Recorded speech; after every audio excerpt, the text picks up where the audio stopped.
Good morning.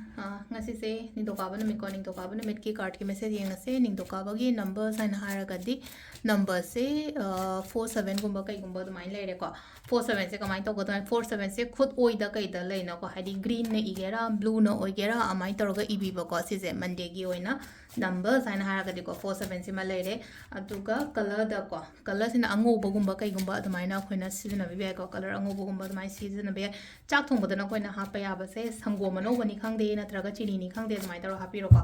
ado sidagi ei cards ohum gotang thokjarage ko silaiba white cards monday gi keno toro ko ani shuba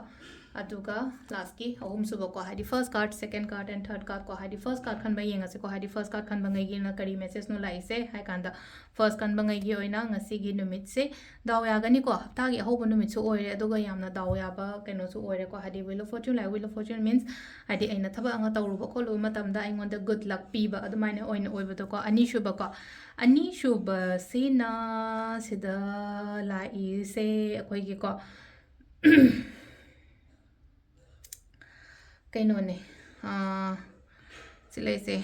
eight of pentacles hai se ko yamna hotna ga daba yamna speed ta thabak taw ga daba matam oina oiri ko silai se ko speed ta thabak taw ga daba matam aina hara ga di hona ba lepa ya de ba silai na ko aingon da result tappe khole kaina hara ga nangon nangi side tagi hona ba ko pa lepi da ba ko aduga ani shuba ahum suba sina kaino hai kan se da ko hadi takpa mina ngang ba su low ba na harasine ko kaino mathabak to matam na mina ngang ba su low ba aduga phasana hadi khandaraga ta kano tawraga adui matung da oina decision gumba lobi ba do mai tawraga hadi si se leina ko hadi mina ngang ba khatang yu wasuna te ko ai ishana ju ai gi point of view gumba kai gumba thamba su ka shubudi kai de ko sile jem na ka point of view thamba na traga ina mingon do da takpi ba tambi ba atumba mayam do ni ko hadi guide to ba na harasine ko mai tawraga ado sida leira ko gi card message ko timing sina pung manga ga minute yang khai ma pan deina tare ka minute ko ma thoi phang leire